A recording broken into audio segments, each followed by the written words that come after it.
വെളിപ്പാട് പുസ്തക വ്യാഖ്യാനം പാർട്ട് നമ്പർ 63. ദൈവനാമം മഹത്വപ്പെടുമാറാകട്ടെ. വെളിപ്പാട് പുസ്തകം 20-ാം അധ്യായത്തിൻ്റെ 1 മുതൽ 10 വരെയുള്ള വേദഭാഗത്തിൽ നിന്ന് സഹസ്രാബ്ദ വാഴ്ചയെക്കുറിച്ചായിരുന്നു നാം കഴിഞ്ഞ ക്ലാസ്സിൽ ചിന്തിക്കുകയുണ്ടായത്.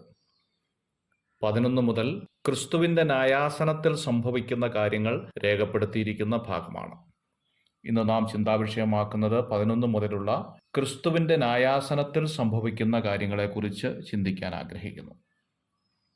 20-ാം അധ്യായത്തിൻ്റെ 11-ാം വാക്യത്തിൽ നാം ഇങ്ങനെ കാണുന്നു: ഞാൻ വലിയൊരു വെള്ളസിംഹാസനവും അതിലൊരുത്തൻ ഇരിക്കുന്നതും കണ്ടു.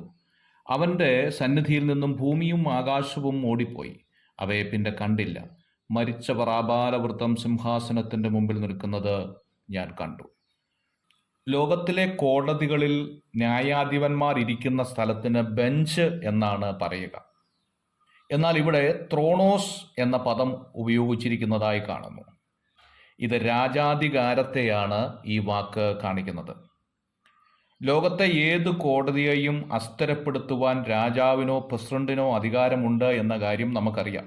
യേശുക്രിസ്തു പരമാധികാരിയാണ് എന്ന് വെളിപ്പെടുത്തുവാനാണ് ത്രോണോസ് എന്ന വാക്ക് ഇവിടെ ഉപയോഗിച്ചിരിക്കുന്നത്. തിരുവെഴുത്ത് പഠിക്കുമ്പോൾ പ്രധാനമായ 4 വിധ ന്യായാസനങ്ങളെക്കുറിച്ച് കാണാൻ സാധിക്കുന്നുണ്ട്.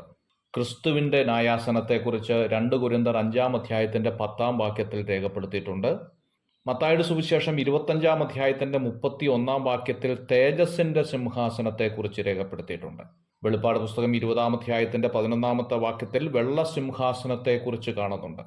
വെളിപ്പാട് പുസ്തകം 4-ാം അധ്യായം 2-ാം വാക്യത്തിൽ സഞ്ചരിക്കുന്ന സിംഹാസനത്തെക്കുറിച്ച് കാണുന്നുണ്ട്. 4 സിംഹാസനത്തെക്കുറിച്ച് പഠിക്കുമ്പോൾ അവയിൽ പ്രധാനപ്പെട്ടതായ 2 കാര്യങ്ങളാണ് ക്രിസ്തുവിൻ്റെ ന്യായാസനവും വെള്ള സിംഹാസനവും എന്നുള്ളത്. ഈ ഭാഗം പഠിക്കുമ്പോൾ ന്യായമായ ഒരു ചോദ്യം നമുക്കുണ്ടാകും: വിശ്വാസിക്ക് ന്യായവിധി ഉണ്ടോ എന്നുള്ളത്. വിശ്വാസികളുടെ ജീവിതത്തെ ശോധന ചെയ്യുന്നതിനോടുള്ള ബന്ധത്തിൽ പൗലോസ് ഉപയോഗിച്ചിരിക്കുന്ന 3 സാദൃശ്യങ്ങളെ തിരുവെഴുത്തിൽ നമുക്ക് കാണാൻ സാധിക്കും. ഒന്ന്, ഗ്രഹവിചാരകത്വത്തോട് ഉപമിച്ചിട്ടുണ്ട്. 1 കൊരിന്ത്യർ 4-ാം അധ്യായത്തിൻ്റെ 1 മുതൽ 5 വരെയുള്ള ഭാഗം. വിശ്വസ്തയോടെ കൈകാര്യം ചെയ്യുവാനായി യജമാനന്റെ ധനം ഏൽപ്പിക്കപ്പെട്ട ദാസനാണ് ഗ്രഹവിചാരകൻ എന്നതുകൊണ്ട് ഉദ്ദേശിക്കുന്നത്. ആത്മീയ കൃപാവരങ്ങൾ, സന്ദർഭങ്ങൾ, കഴിവുകൾ, പണം, ആരോഗ്യം, സ്വാധീനത ഇവയെല്ലാം ദൈവത്തിൻ്റെ ദാനമാണ് എന്ന കാര്യം നമുക്കറിയാം.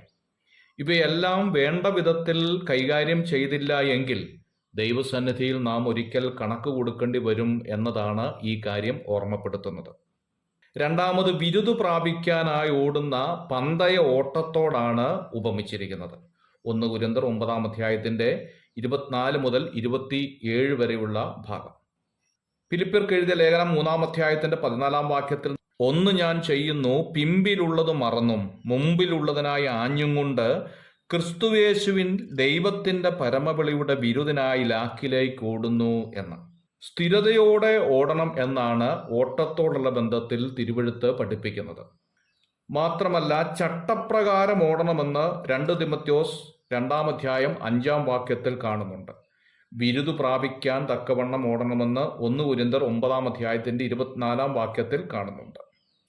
ഓട്ടക്കടത്തിൽ ശ്രദ്ധിക്കേണ്ടതായ പല കാര്യങ്ങളുമുണ്ട് എന്നുള്ളതാണ് ബിരുദു പ്രാപിക്കാനായി ഓടുന്ന പന്തയ ഓട്ടത്തോട് ക്രിസ്തീയ ജീവിതത്തെ ഉപമിച്ചിരിക്കുന്നത്.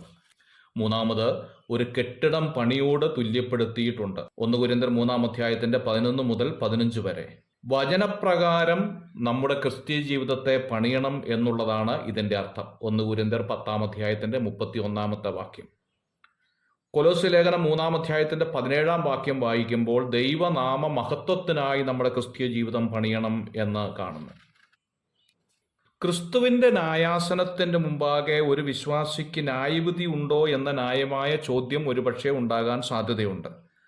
എന്നാൽ ക്രിസ്തുവിൻ്റെ ന്യായാസനത്തിൻ്റെ മുമ്പാകെ ന്യായവിധിയല്ല, മറിച്ച് പ്രതിഫലങ്ങൾ അർഹമായ രീതിയിൽ കണക്കിടുന്ന സമയമാണ്. ക്രിസ്തുവിൻ്റെ ന്യായാസനത്തിൻ്റെ മുമ്പാകെ പ്രതീക്ഷയോടെ പ്രതിഫലം വാങ്ങാൻ നിൽക്കുമ്പോൾ അത് നഷ്ടമാകുന്ന സമയത്ത് വളരെ വേദനയുണ്ടാകും എന്നുള്ളതിൻ്റെ ഓർമ്മപ്പെടുത്തലാണ് ഇവിടെ കാണാൻ സാധിക്കുന്നത്. God bless you.